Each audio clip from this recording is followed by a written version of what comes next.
Na. Morning.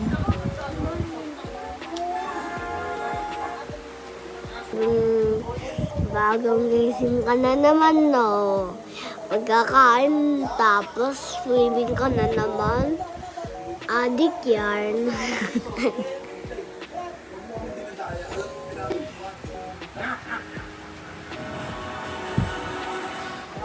33 weeks na tayo nung Thursday. So, 33 weeks na si baby. And check up day today. Hello!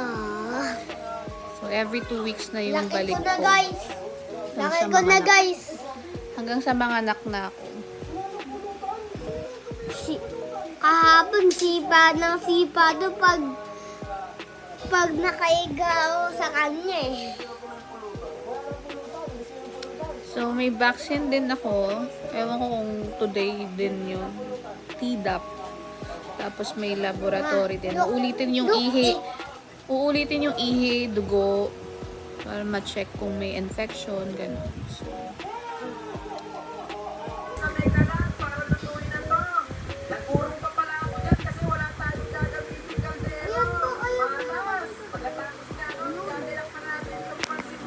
mating na yung regalo ko kay Rita.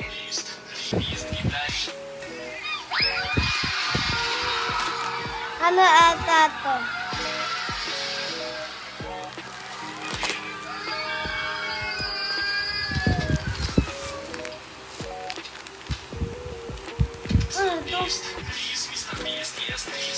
Ayan.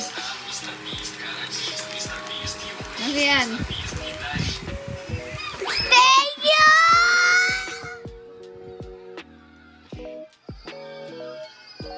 Para may marami kang jersey, di ba? Apa.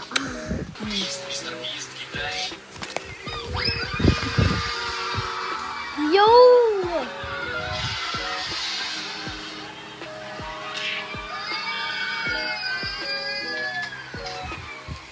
Ito sa kanya. Jersey.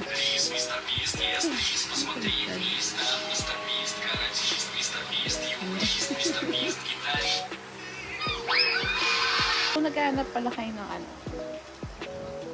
ng oil na pwedeng gamitin sa tawag dito sa tiyan nyo. Ako ito lang ginagamit ko.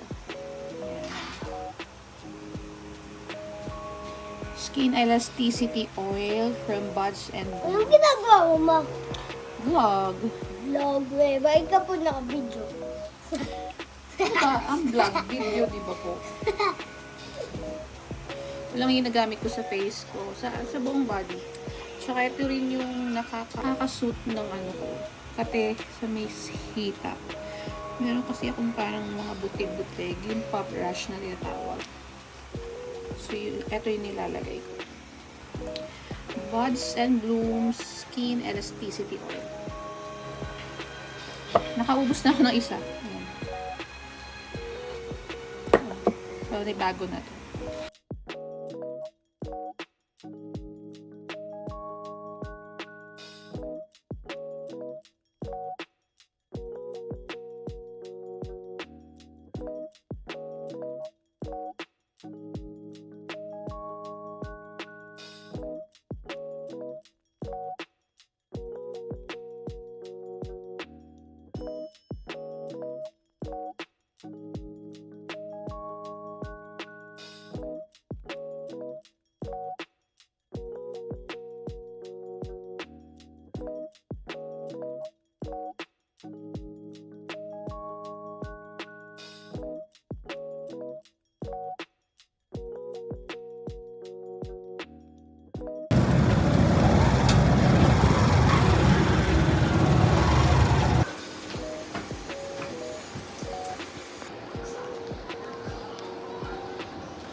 Okay, so nakauwi na tayo. Ano na rin ako, nagpa-Tdap, vaccine na rin ako para the next na balik ko, September 5. Yung laboratory na lang ulit, yung sa dugo, sa ihi, na lang yung aking iisipin. So, bawas-bawas na siya sa aking gagastusin, parang ganun. Gagastusin no? Pero gastos yun ng asawa ko. So, ayun.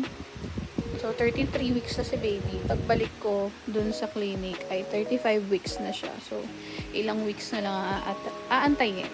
So, since schedule CS naman ako sa mga basta. So, ayun lang. Ayun lang ang aking vlog for today. Sinama ko lang kayo sa aking morning to check up time. Wala lang, gusto ko na kasi talaga mag-vlog ulit para nami-miss ko na kasi. So, ayun.